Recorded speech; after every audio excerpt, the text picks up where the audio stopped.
And now a man who hosts a radio show and a podcast at the same exact time. It's Roger the Wild Child. Let's get this party started! Ready, set, go! On the air everywhere. It's the Roger the Wild Child Show! Hey, what's up, everybody? Yes, I am working double duty right now. Actually on the air on Chicago's Variety Station and hosting the Roger the Wild Child Show podcast. How you guys doing? It's Roger the Wild Child, and we are back from spring break. Let's get this party started. Let's do it. It's the Roger the Wild Child Show!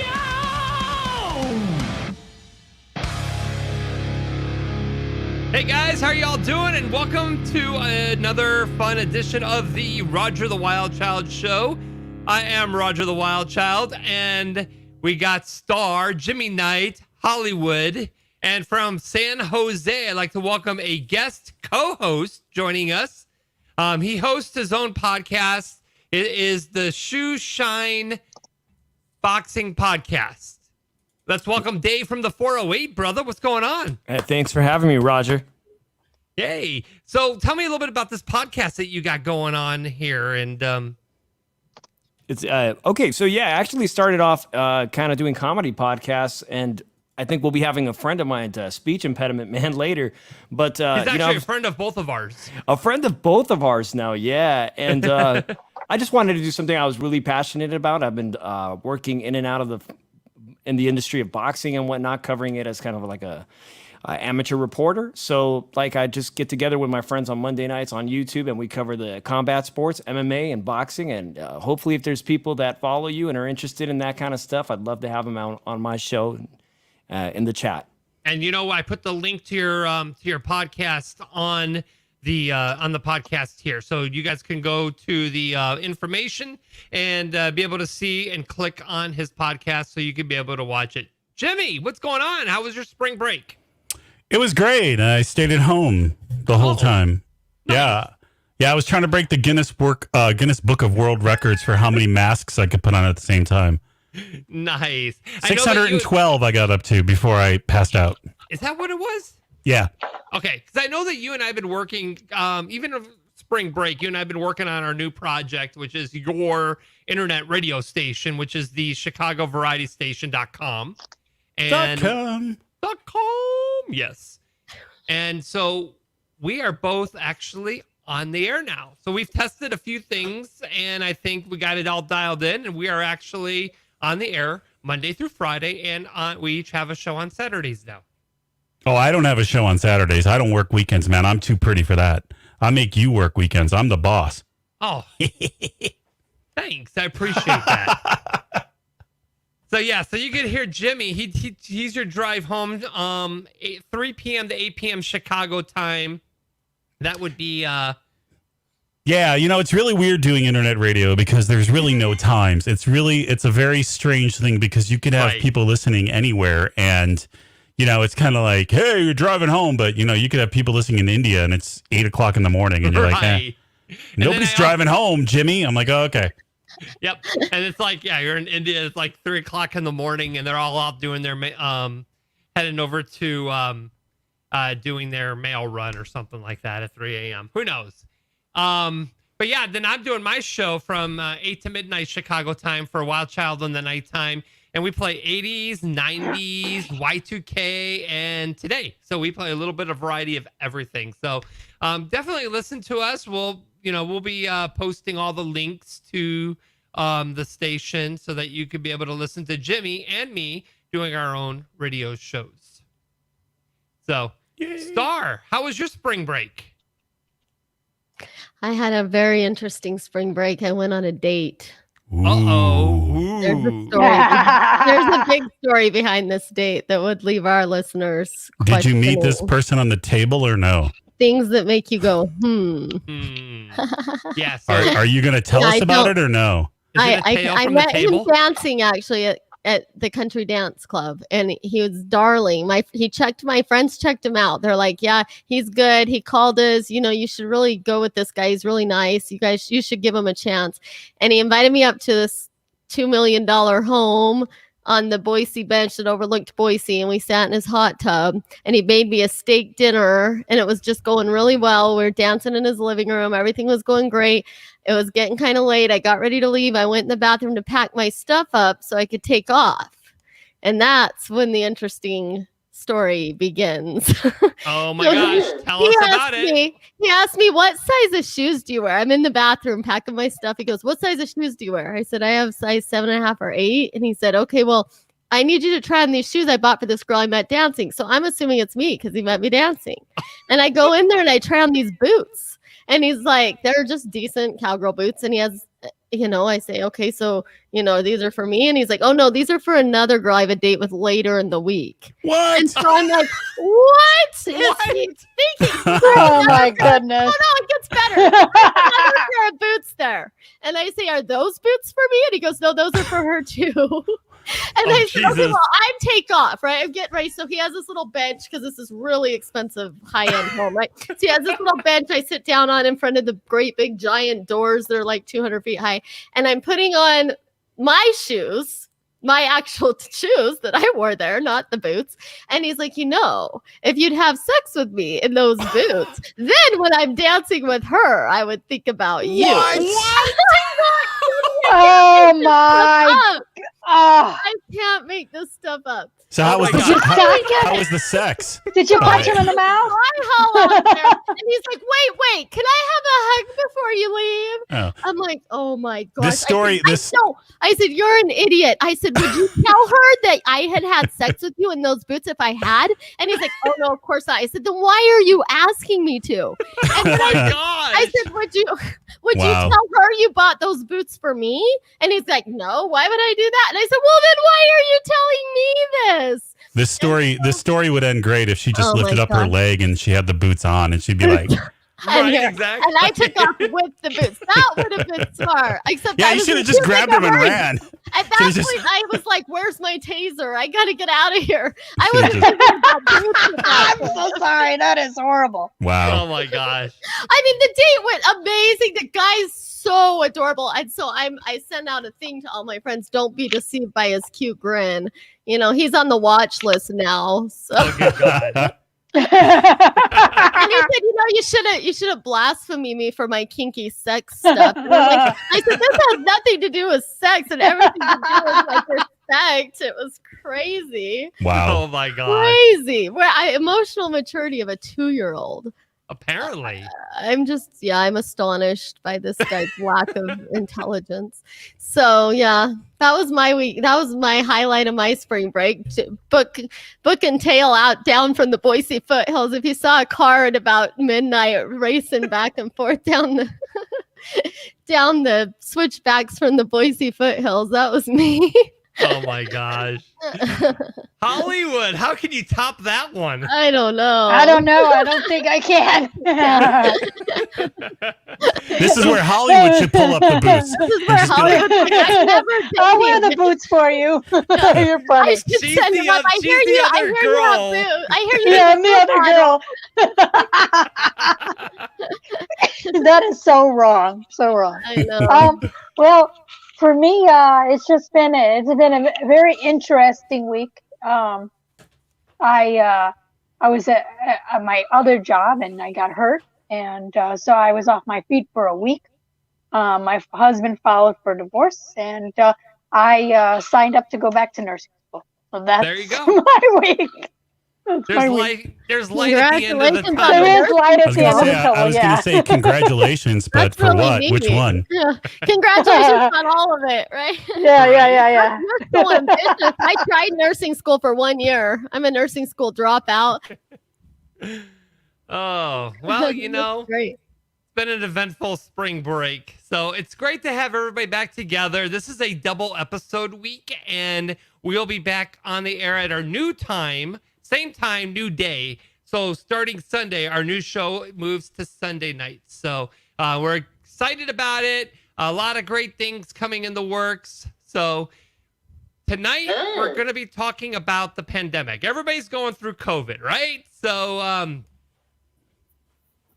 and yes, we are all struggling a little bit. We all struggled. I mean, how has everybody all handled the pandemic so far for the last year? I mean, obviously everybody's lives have changed, and not necessarily just, I mean, financially, people were out of work and people were struggling and so forth. And so we're going to talk about different things that has to do with the pandemic. So my first guest is a financial expert. Okay. And I'd like to welcome Steve Summer. Steve Super Summer. Thank you. I got Steve Super to the show. Hey guys. Steve, how are you doing? Welcome to the Good. Roger I'm the doing Wild good. Child I'm doing Radio Podcast. Just to let you know, Roger, I didn't try on any boots and I didn't get divorced. just so we're clear. Nice. Awesome. Tell us a little bit about yourself, a little bit about your background. I know you've done a bunch of different little things here. So I don't know about little. Okay, so just very briefly, you can probably tell from the accent that I originally came from England. I've lived here 25 years, and in those 25 years, I have built 6 financial companies and employed somewhere in the region of 13,000 salespeople to sell. So my financial background is pretty strong, but why I am talking so much about the pandemic is I want to take you guys back, all the way back to 2006. So imagine you're in a time machine, we're going backwards. And I want to tell you what life was like for me in 2006. I had money, lots and lots and lots of money. Is it in every? I want to be rich. I want to be rich. I had money coming out of every pocket. I was just extremely wealthy. Every day I was going to the bank, depositing huge checks. Life was absolutely incredible. I had a mortgage company, and this is the bit you've got to listen to real closely. I had a mortgage company, and in 2006, there was a mortgage boom. Houses were going for 30, 40, 50,000 above ask. There was a small inventory. Everybody was buying. Everybody was selling. Everybody wanted to get rich. It was wonderful. Capitalism at its height. On September 29th, 2008, I lost everything. And when I say everything, I'm including 9 houses in Southern California. Wow. I won't tell you what the value was, but in other words, I went from being extremely wealthy to actually being homeless. I lost my primary home as well. It was so bad. And you know, I'll tell you something. People always say, "Wow, you know, that's really sad." But in all honesty, from a personal perspective, I'm absolutely glad that it happened, because I didn't really like the guy I was in 2006. I was arrogant. I tended to use people. People were just a number to me. And I was making money. I was the true capitalist and not treating people well. Huge ego. Sure, you've heard it before. And then I ended up losing everything. And believe me, the first thing that goes is that ego. So I know this is a long story, but it does have a parallel to the pandemic. So let me briefly explain. Okay. I went from being homeless to getting back on my feet again and actually thriving and doing even better than I did in 2006. But I did it because I realized one thing, and this is the thing, so listen closely. Money and life is a game. That's all it is. You may have heard that many times from many people. You may have put your nose in the air when you hear it, but it's true. It's the truest thing you will ever hear. So in order to make money, in order to protect yourself, you got to learn how to play the game. And when you ask me what game in particular, there's only one game that you need, And that game is the game of credit. That's all you need. Why? Because in 2006, I was earning close to 500,000 a year, and my credit score was 480. Now, I don't know if you know about credit scores, but 480 is a really poor credit score. Mm-hmm. So why? Why would I be earning so much money and having bad credit? Well, it's simple. I didn't care about credit cards. I didn't care about paying my bills on time. I didn't care about late payments. I didn't care about anything that was negative on my credit report because I had so much money. Had I have worked on my credit, I never would have been homeless. In fact, I'll just leave you with this one note so you understand where I'm coming from. Mm-hmm. A 700 credit score will enable you to get access to $100,000 of credit. I'll say that again. Is true. That is true. 700 credit score will get you access to a minimum $100,000 in credit. Now, why is that important? It's important because let's just look at what's happened in the last year. We've had, is it 2 or 3 checks from the government, each one for about $1,400. So essentially, everybody on this call has lasted a whole year, and we've got, what, $5,000 from the government? I didn't get anything from the government. There you go. You didn't get anything. Okay. I drive down the streets of California, and I know that California is a very wealthy state, but I drive down the street, businesses that have been going for hundreds of years have just closed. They've just disappeared. Life is changing. And here's the thing. It's a game. Again, I'm going to say it's a game. Why? Because we're in a down economy. There's no doubt about that. Mm-hmm. But here's the big but. With Biden's proposals, and I'm not talking politics here, I'm just talking about the president. With Biden's proposals and the things that he wants to do, and the way that Wall Street is acting, there's a very good chance that in the next year, we're going to have the complete opposite of what we've just been through. We are going to have a very, very prosperous country. Very prosperous. But in every downturn, in every economy, the people that make money are the people that know how to play the game. It's as simple as that. There's a theory that everything is crashing because the rich want to get richer and the poor get poorer in this divide. So I guess you can pick the bones out of all that if you want. Okay, so here's what I'm gonna say here. Okay, I'm in the finance business myself. Okay, so okay. I help people get out of credit card debt. Okay. We do debt consolidation and so forth. Okay. What I'm finding is, and what I'm noticing, people they're hurting because they've lost their jobs. They're struggling. They're they can't pay their mortgages. Yes, some of them are being held off. You don't have to make the payments, but like apartment complexes, property managers, they say, okay, right. You don't have to make the payment, but 6 months from now, guess what? You're going to have to back pay everything. So right. People are like, where are we going to come up with all this money?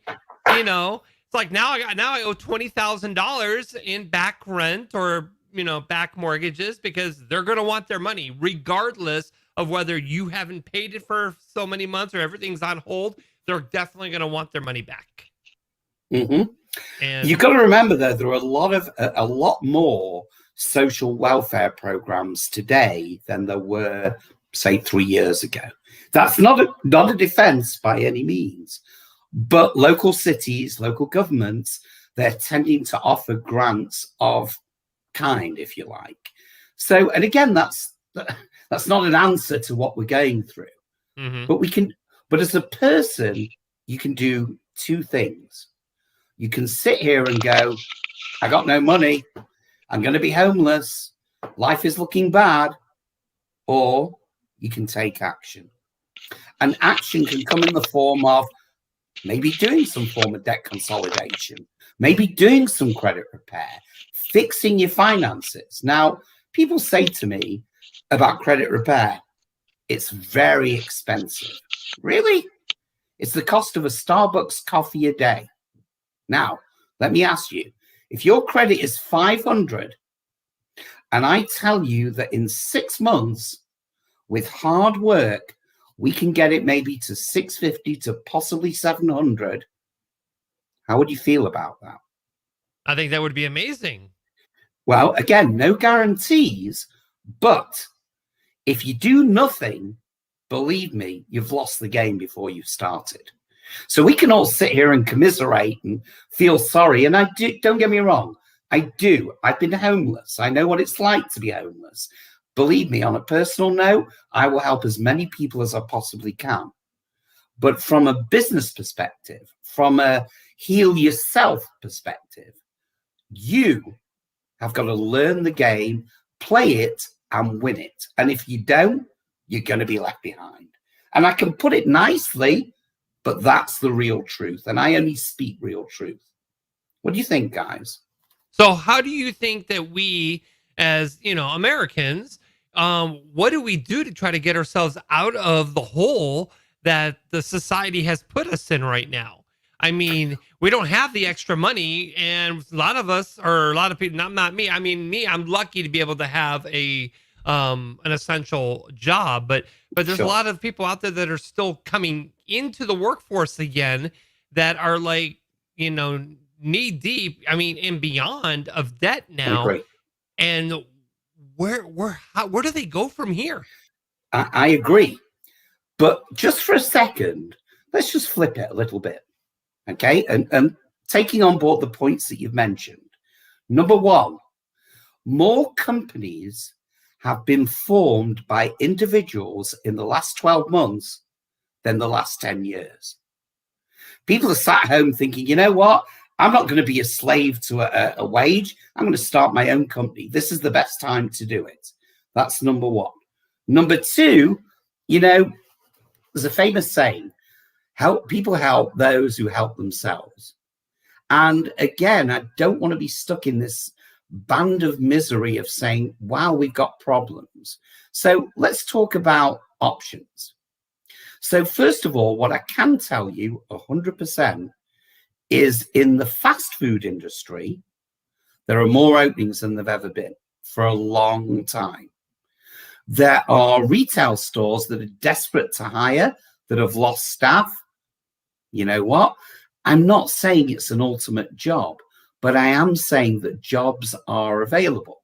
Now, even if you stay at home and you don't want to work for a Walmart or a McDonald's, just go on Google and see the opportunities that you can get basically working as self-employed. I did a video on YouTube of 10 jobs where you can achieve 50 to 75,000 a year working from home.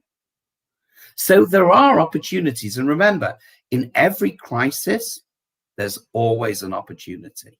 I think a lot of people are afraid that trying to find a work from home job, there's a lot of scams out there. So how do you decipher the difference, what's real and what's not?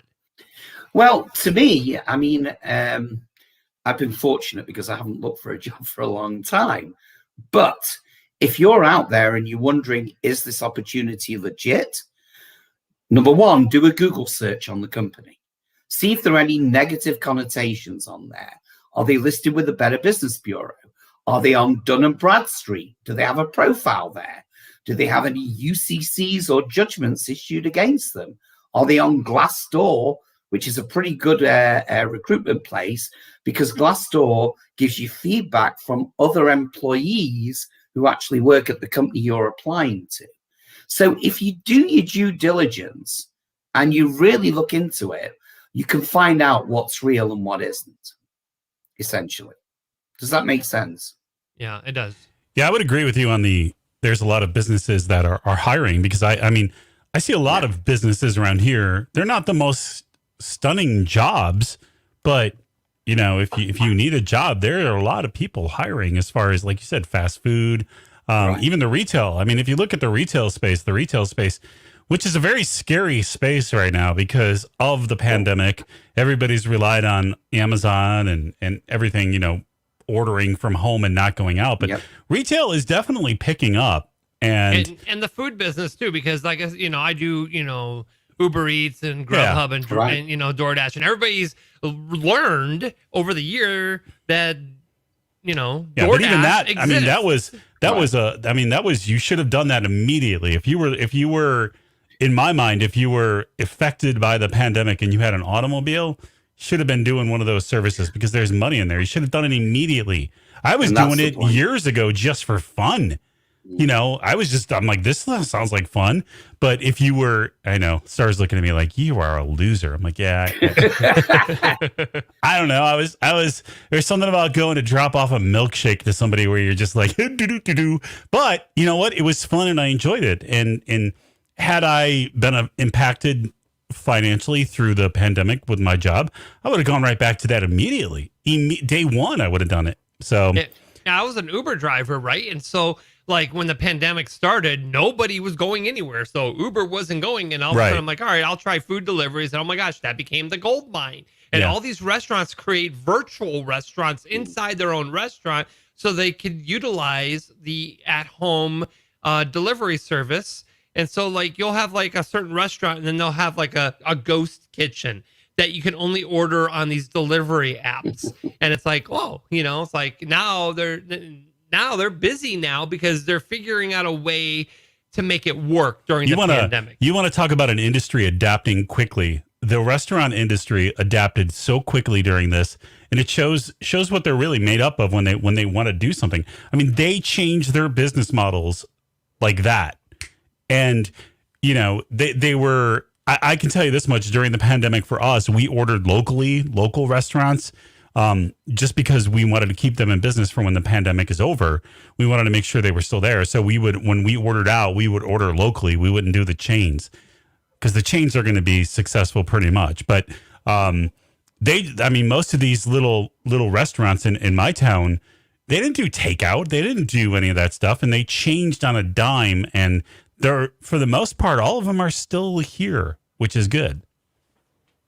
Can I just make a quick point? And this is great. I'm glad that you're giving this input. But there's something we are forgetting, and I want to make mention of it because it is important. And that is the flip side of this, which is mental health. There's a lot of people who have been at home for the last year and a half that are worried. They're really worried. They're worried about what the future is. They're worried about what their future is. I get it. Now you're speaking my language. It is. It is a mental health issue, and I think I'd like to see this country, especially in view of what we've all been through. I'd like to see us chuck money at this mental health issue because I also believe it's tied in part, not fully, but in part, with the homeless situation as well. I don't know about you guys. I'm in California. I live in a beautiful house. I can walk 400 yards and I can show you a row of tents that people have just put up out of nowhere. Steve, do you live in Los Angeles area? Yeah, that's exactly where I live. Yeah. Skid Row has over 7,500 people that stretches X amount of square miles living in tents. I know. And like you say, it's the primary driver of that is a mental health crisis. We just don't have the funding to provide services. That's true. But again, not to get political, but Biden is talking about, taxing the wealthy. Maybe some of that money will be put aside for this, in which case I'm right behind it. I really am. But if you're listening to this and you're going through some form of mental health issues, I don't want you to think that I'm just brushing you to one side and saying, get over it. I'm really not. And you have my full sympathies. And if you can get help, go get it.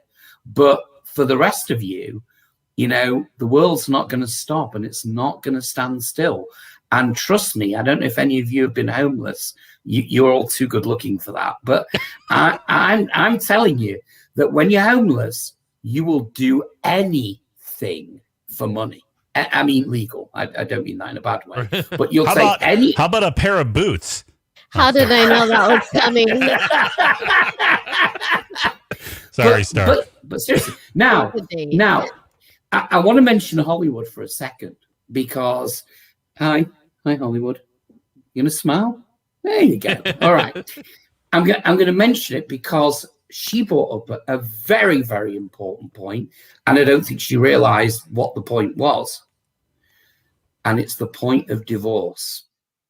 And let me tell you why that's important, because for the last year, couples that have been kind of distant from each other but worked their way through a relationship have not been forced to live in the same house 24 hours a day, 7 days a week. And by the way, you truly know your partner when that happens.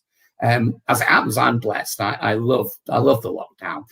But for people like yourself, and it doesn't matter how you got there, divorce can be, excuse my French, it can be fucking costly.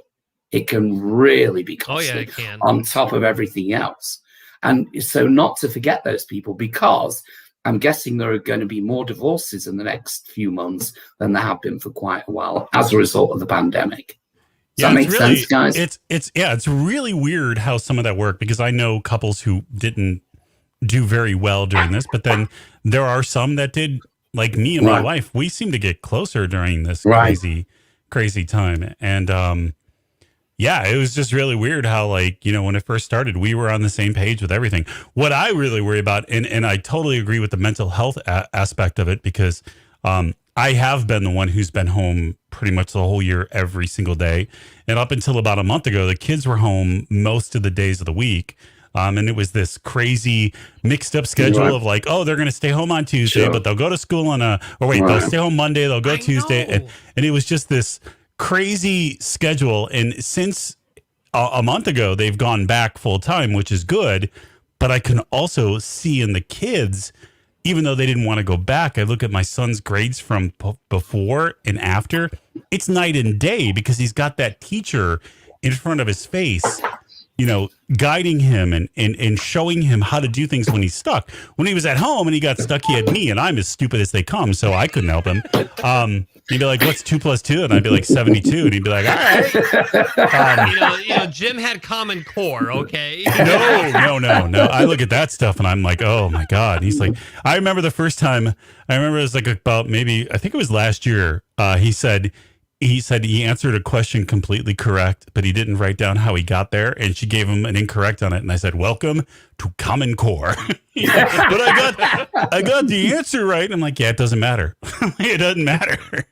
But the mental, I mean, just going back to the mental health thing, like it is truly a thing, because I can tell you this much, even though my wife and I, you know, got stronger during this, and I had more time with my kids, I'm as a year going on in this, I'm exhausted. I'm mentally just fried of the same existence every single day of get up. Oh, my room is right there. Come right into here and work. Oh, go back to bed. Come in here. And it's just so. I get it. And if you don't have that help, like you said, if you don't have that help, it's so easy to just continue the downward spiral if you don't have the help. If you have the help, then you can at least talk to somebody and try to do the work to get through it. But we definitely need the help for people out there. But now let's look at one more flip thing again. This pandemic is an opportunity. I keep saying, from every challenge, there comes an opportunity. So here's the opportunity. If you're at rock bottom, where else you got to go? So believe me, open up a business. What have you got to lose? I mean, you're not going to get a better opportunity. So many people don't start a business because they say, oh, I get a regular pay packet. I know where I am on Mondays, Tuesdays, Wednesdays, blah, blah, blah. I like my boss, blah, blah, blah. You know what? All that's gone. Start your own company. Don't be anybody's slave. Boss. Yeah, exactly. And then if you're going to fail, at least it's down to you, not to anybody else, not to any other business owner. So, and there are lots of businesses you can start with minimal money, lots and lots of businesses, you know. And again, I spend most of my time when I'm not working on YouTube or Google. Why? Because I'm fascinated about the businesses that are out there. And if I can leverage any of them, I will do. That's how I've managed to build companies. So what I mean by that is I watch a YouTube video of someone who's building a company, and I'll call them and I'll say, hey, I've got an idea. I can give you A, B, and C, and you give me 20% of your company. Let's join forces. Let's get more powerful. Didn't cost me anything. He's got nothing to lose. And that's how I built companies. Leveraging other people's skills and abilities is huge. And believe me, there are jobs out there. You just got to be smart and get to them before everybody else. And you got to learn how to be resourceful. I mean, we're forcing ourselves to be resourceful now, right? And how to be able to, we're going to get by each month, and we're finding different ways. Some people are robbing Peter to pay Paul. Some other people are, you know, finding ways. Oh, I didn't realize I can make money this way. This, you know, and they're realizing that, you know, a lot of people are working from home now. Businesses are letting people work from home, so it's keeping people employed. I'm thankful to the essential workers that are out there every day working, because, you know, without the essential workers, grocery stores won't be open and so forth, you know. So, I mean, there are opportunities out there, and now, you know, we're on an uptrend now. So opportunities are going to be more available now. And, you know, like you said, there are programs to get people out of the debt that they're in. And, you know, thank you. We have those stimulus packages, but that's not going to pay. That's not going to get us out of debt, but it's going to help us for the moment. Sure.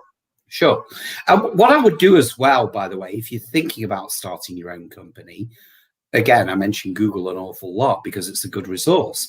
Go onto Google and type the word affiliate in there. There are thousands of companies who are looking for affiliates. It won't cost you, or it shouldn't cost you anything to join, and you can sell their service. I have at the moment about 150 affiliates working for me, selling credit repair. It doesn't cost them anything to set up. And if they get anyone who needs credit repair, they refer them to me and they make a commission. You know what? If you sign up to 5 or 6 affiliates, you can literally walk into money. You've got to do some work, though. You can't be lazy. You can't sit there and feel sorry for yourself. And I know that sounds horrible and harsh, but it's reality and it's real. You know? Do you guys think I'm too hard, or what's your take?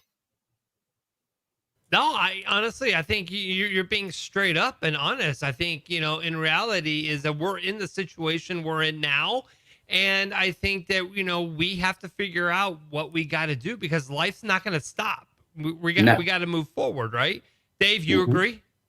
You know, Steve speaking to me because I actually went through the foreclosure process and I actually sold real estate, was involved in all that financial nonsense with these loans. Back in 2006, and I gave that all up because I was really dismayed with what happened. But what I learned from that experience, aside from nearly going bankrupt, was that I changed my attitude about living beyond my means. And thankfully, I haven't had a financial crisis in my personal life since then. But what I'd really like to do is become more adventurous. So I'm curious what advice you'd give to someone who's ready to take maybe a risk again, and maybe say, hey, I'd like to buy a second house. You know, there's a lot of people got into trouble 10 years ago because they bought, it was so easy to buy property, right? And you lost them, like you said. And people were buying investment properties as well. Right. Exactly. Like I live out here in the Bay Area, but I'm dying to buy a house in Las Vegas, but I'm watching how crazy the prices are rising there, and it's making me nervous. Well, but there are ways of doing it. By the way, apart from doing personal credit, I also have a company that does business credit. And that plays a relevant part in what you're talking about, because a lot of our clients have bought secondary properties, turned them into Airbnbs, and made a hell of a lot of money from them. And actually, the money that they've loaned has been OPM, other people's money. So they've not even used their own finances, and they've made a killing. So yes, rates are never going to be lower than they are now. They're really not. And the opportunity is there, but choose wisely is all I would say. But you're a smart guy. You'll do that. But I want to say one thing to you in particular, Dave. Are you ready? There are 2, can you see this? There are 2 heavyweight champions of the world, and both of them come from England. Okay, that's all I got to say. Tyson Fury and BJ Saunders is just right around the corner. BJ Saunders will be going to fight May 8th, representing the UK. Oh, that'll be interesting. Sorry, I just thought I'd throw that in there. And Steve, But yeah- the UK fans are some of the greatest sports fans. Hey, thank you, man. I appreciate that. You're right. I'm from Manchester. We had a boxer called, you'll know him, Ricky Hatton was our boy. You know Ricky Hatton? Unfortunately, he met Mayweather and a few other people who were better than him, but great career anyway. All right. Anyway, let's move on. Sorry, guys. Well, Steve, I do really appreciate. I mean, we are running out of time here. We got to move on to our next guest, but I do have your information on the on our page here and on the podcast and everything. So, if anybody wants to reach out and wants to learn more or be able to reach out and talk to Steve, you definitely can go into the info page here and be able to reach out to Steve. Steve, I really appreciate you coming on board with us today. Thank you Thank you, guys. so much. You've been great. Thank you very much. Thanks, Steve. Bye. Bye, all. Bye. Bye-bye. So that was really good. He had a lot of good information for us. Definitely shared some good insights, on how to, move forward. Star, your take on all this. I think he's right about going out and starting your businesses now. I think it's a great idea. I have actually a couple of really good ideas for businesses I want to start right away. So I liked it, and I'd be really interested in figuring out how he does his credit repair, because my ex has kept my name on his property as the primary. So there's been some credit issues the last 5 years. I'm trying to get my name off the title of the loan. That's what I'm doing. So yeah, so it would be great to repair my credit and be able to do all that. So He had really good points about starting a business. Yeah. I really, really I've always wanted to, I know what business I want to start too, but he was completely accurate of you've got that steady paycheck coming in and you've got, your benefits and all that stuff. And you're just you know what, I'm going to stick to that Monday and Friday gig. But I can tell you, I know the people who run the similar businesses like I'd want, and they love what they're doing and they're happy. So it's a catch. Yeah, exactly. yeah. And Hollywood, your take on all this? Oh, she's on mute again. Hang on. Oh, sorry. Here we go. Go ahead, Hollywood. Can you hear me? Yeah, I can hear you now. Are we good now? Okay. Yes. My the pandemic didn't really affect me financially, because my husband had his own business and I just worked with him, and we just did whatever we needed to do to make ends meet. So that part didn't affect me. It was how during the relationship I found out that the man didn't love me, and how everything changed during that time, because we had to be so close and together all the time. And I think mainly that's how. But other than that, financially, I really did not get affected by it. It actually was. I stayed home. I took care of my family. I went to. That's mainly what happened. I think there's a lot brought of families together or torn them apart.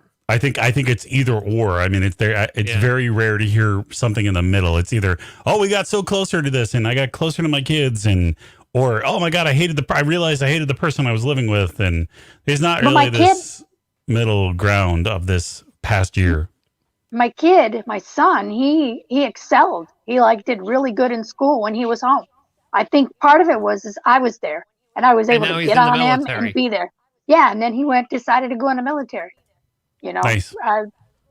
So that part I think was good, at least for us. Some people say that they had problems, but I was right there on top of everything. He didn't have his work done.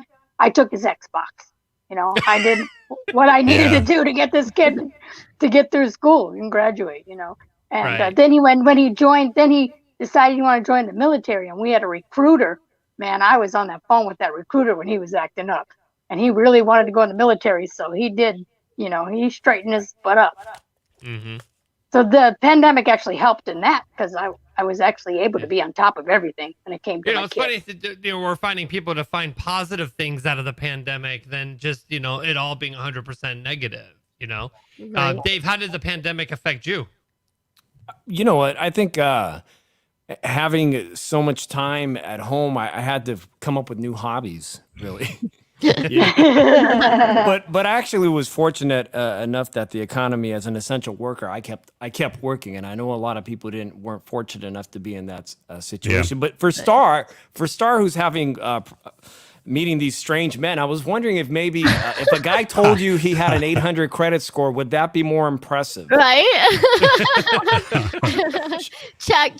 No, I mean, maybe on those dating boxes. sites, put that on your well, box. the hot tub in the $2 million house didn't do it, so I guess the credit score wouldn't have done it either. You know, you got to have class at some point. Money doesn't equate class. Credit scores doesn't equate class. All right, guys, we're gonna move on to our next guest here. He is an artist, a singer. He has his own talk show, and he's in the Southwest in New Mexico. And let's welcome onto the show, Evan. How are you doing? You want to unmute yourself?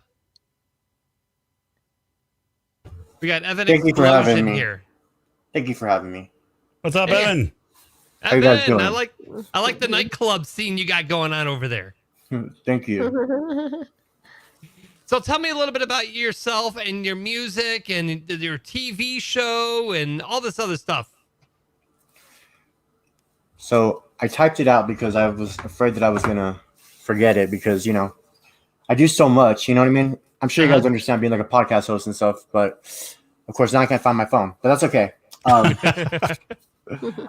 So last year with the pandemic, sorry, I just got really kind of stoned. Okay, don't mind me. Okay, so you're good. I'm just gonna name off my biography. So this year I actually had my first #1 song on Canada's Q32 music chart, which ranks the top LGBTQ music songs in the country. So and that was the same week that my talk show premiered. And currently my public access show is the most watched show coming from my state's public access channel on my public access channel. So channel 27, yes. And that's where in that's in New Mexico. New Mexico, okay.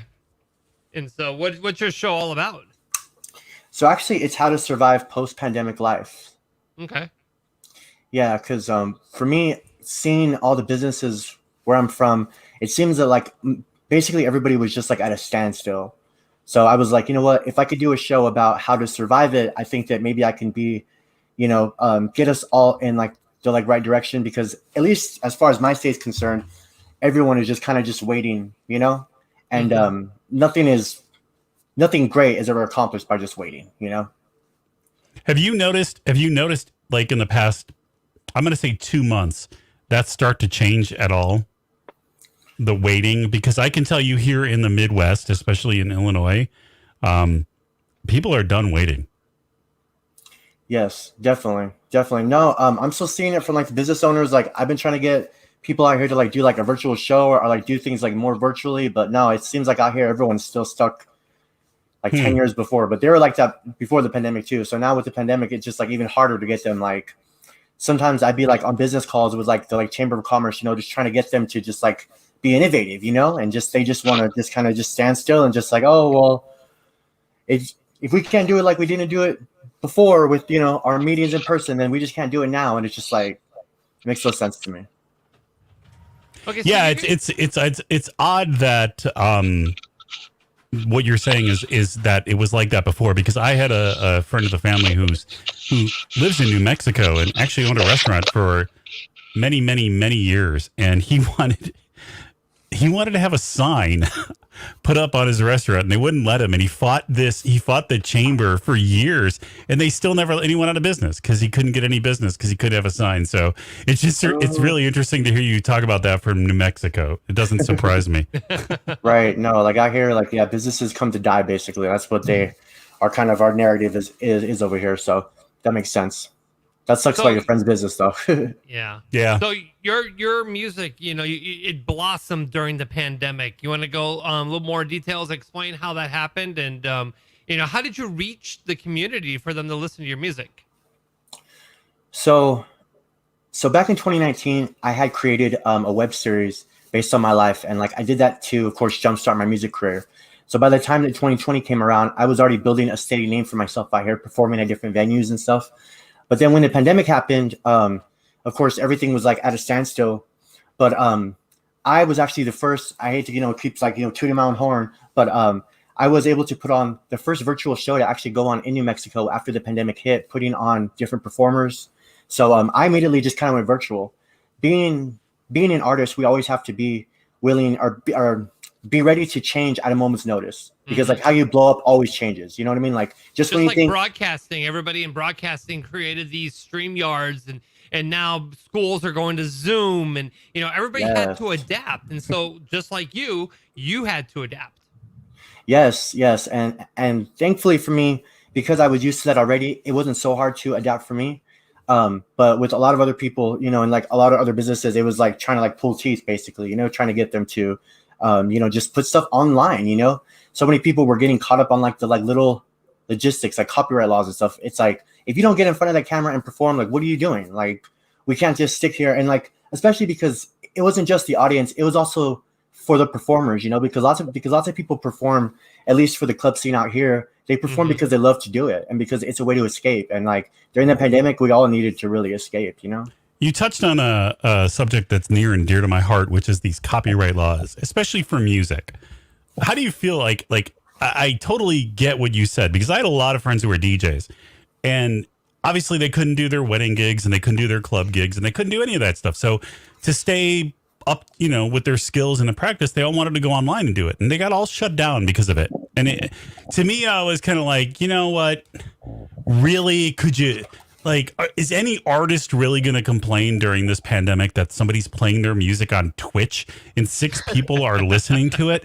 I mean, shut the hell up. Let them play the damn music. On Twitch. Right. Yeah, but I guarantee you, if you played the wrong artist in one of these in our podcast, if I played 2 minutes of a song and an artist heard it, they would be like, "Oh, shut them down," and it, or the companies themselves would shut you down because of the copyright laws. It really is. Like, it's just like, how can one, trying to break through and like trying to get people to listen to your music. It's crazy because like for me, I have licenses right now on like for instance, I have a Billie Eilish song that actually I have license to use her beat. But if you guys were to play it on this show, it would shut down your guys' stream, which is bullshit, because it's like I paid for that license. Like it should let me do it. But no, Facebook is tripping when it comes to that, and it sucks because it really did shut down so many avenues for so many people, like the DJs. It's just terrible. Yeah, I had a really good friend who I worked in radio with for many years, and he would go on Twitch every Friday night and Saturday. And I mean, I haven't seen the guy in years, and I was like, this is just an avenue for me to connect to him, see what he's doing, and shut down. Boom. And I'm just like, really? Come on. I do have one of your songs queued up here. It's called Life in Hollywood. Yes. Tell us a little bit about this song, and then we'll actually go ahead and play it, because you own the rights to the song, so we're able to play it. So and you're gonna play the video, right? Is it the video? Yeah. I'm gonna go ahead and play the video. So why don't you talk about this real quick, and then I'll go ahead and play the video for everyone. Okay, so this ties in with the pandemic too. So when the pandemic happened, about like a month after it happened, I was a victim of a hate crime that actually knocked out all of my teeth. So and because my apartment complex was being taken over by the homeless people because of COVID, the police wouldn't come help me, and like I was getting basically terrorized by the person who had knocked out all my teeth. So in this video, I kind of therapeutically, I went about it by basically burning down my apartment complex in this music video. So trigger warning, but it's done in an artistic way, so that to express it artistically. So hope you guys enjoy. All right, here we go. From Evan's Explosion, it is Life in Hollywood.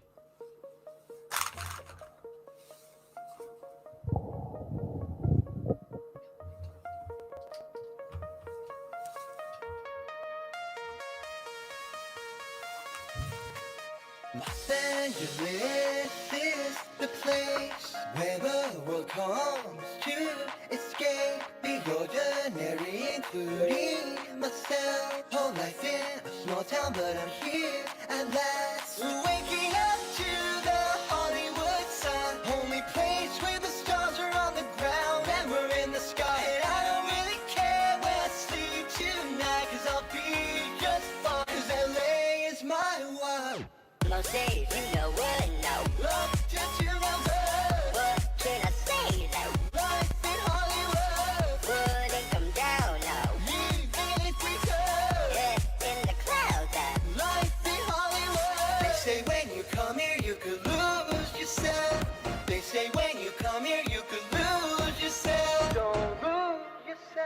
Sativa or indica, it's your choice. Rihanna looks even better up close. The beach feels warmer when you got no clothes on. Singing a slow song, tell me should I go on? The night of the Avalon, you lose your mind. Just make love to 3 girls I'll never see again in my life. And Hollywood will be the one I'm hoping tonight. I'll be alright, 'cause I'm about this loud. That's right. Most days you know what now. Love just you know good. What can I say though? Life in Hollywood. Wouldn't come down now. Even if we could. Head in the clouds now. Life in Hollywood. Nights long and passed out all day. Wouldn't have it no. Not any other way. Mom, I swear that we Let them reading good. we're just high all night. Life in Hollywood. They say when you come here you could lose yourself. They say when you come here you could lose yourself. I won't lose myself, but let go. Gonna shake drugs of pop, they won't save my soul. And if I die tomorrow, let Hollywood know I never took a no. I was so damn close to make the world scream like you do in the bed. When I say hey, let's try it like this. Everyone who hated it now cheer, bang your name so loud, it's getting louder. LA, we're floating in LA, we're glowing in LA. We on it, you want it, we got it.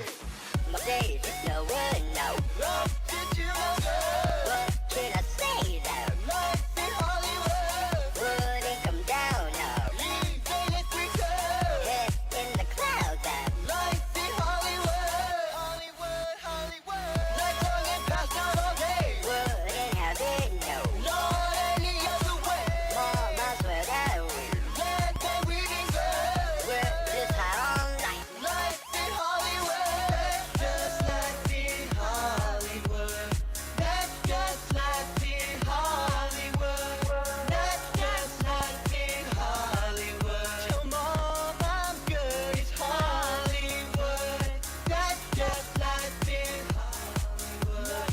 That's just life in Hollywood. That's just life in Hollywood. Tell Mom I'm good. I'm good. I'm good. I'm good. I'm good.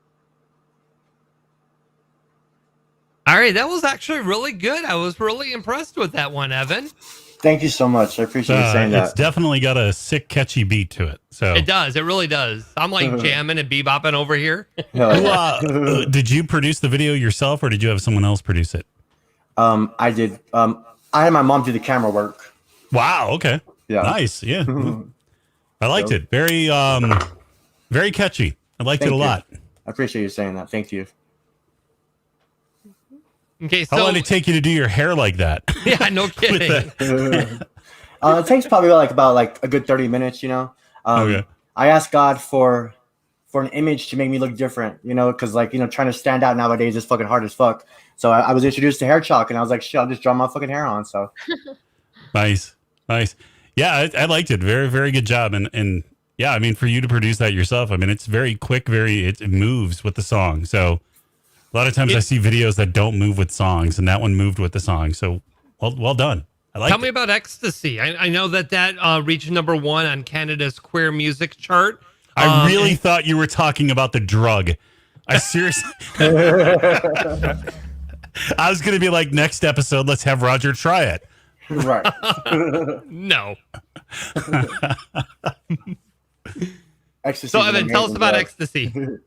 So the week that my talk show premiered, my song I'm on Ecstasy did reach #1 on the chart. So that was amazing to have it, reach #1. And actually that same week, another song of mine debuted at number 11 on the official UK's LGBTQ music chart. So it's amazing, because I've been going at this for a long time, but it's true that it happens when it's supposed to happen, and if you never give up, it will happen. It's just a matter of when. So Exactly. Well, do you get much play in the States? Here? That's redundant. I've been trying to get some more. So Okay. right now I've been doing a lot of virtual open mics and trying to build fan bases in different parts of the country. And recently I actually got booked at Denver Pride just because I already have a fan base out there, which I've never been to Denver. So it's kind of cool, just trying to use that, different ways, because with the pandemic, obviously, we haven't been able to, live shows and all that stuff. Right. Okay. Well, you know what? I wish you the best of luck with your music. Definitely, if people out there listening and watching want to learn more about, Evan's music and stuff like that, all the information on him is on our info page of the podcast. Definitely reach out. You can go to YouTube. You can download his music. And Evan, I would love to have you back on the show at a later time. And definitely when you have some more hits out and you become the when you surpass stardom and and we're like, don't forget about us little guys over here, okay? You guys are coming with me. You guys are definitely coming with me, okay? Nice. All right, Evan, thank you very much. Thanks Evan. Nice to meet you. Great song. Thanks. Appreciate you guys. Yeah, definitely. All right, guys. Definitely want to thank you guys for being a part of this awesome episode. Dave from the 408, I am so glad you took some time to join us here today. Hey, I'm happy to be here. I really appreciate it. I was just getting into that song, actually. I know, right? It's such a very catchy hook. It definitely. And then Star. Yeah, I don't know. Is there a second date here? I mean, we got. Is that your COVID crush or I'm what? retiring from my dating life now. Yeah, that was the final date. The final date. Did he ever try to call you back or no? Oh, he was blowing up my phone the next morning. Really? Like, I'm so sorry. What can I do to make it up to you? Blah, blah, blah. I'm like, yeah, whatever. Loser. I don't think there's even a chance to even move back to starting over after no that. way in hell. Yeah, no. Yeah. Wow. Okay. So Hollywood, thanks for joining us. Dave, Star, Jimmy Knight. Chicago's varietystation.com is the internet radio station that I run. You can catch me 3 to 8 Central Time on there, and then Roger the Wild Child 8 to midnight Central Time, Monday through Friday. More music, more variety. Yeah. Chicago's variety station. So tune in. We would love you to do that. So thank you. All right, thanks guys. Thanks for joining us today, and join us next. Well, not next week. Join us Sunday when we move to our new time. Woohoo! 10 Eastern, 7 Pacific on Sunday nights. For Hollywood, Star, Jimmy Knight, and Dave from the 408. We want to thank you all for joining us. You can also check us out. We're on 18 different podcast platforms, and you can watch the replay if you had so much fun or you missed part of the show. Until next time. Roger the Wild Child, over and out. Roger the Wild Child Show!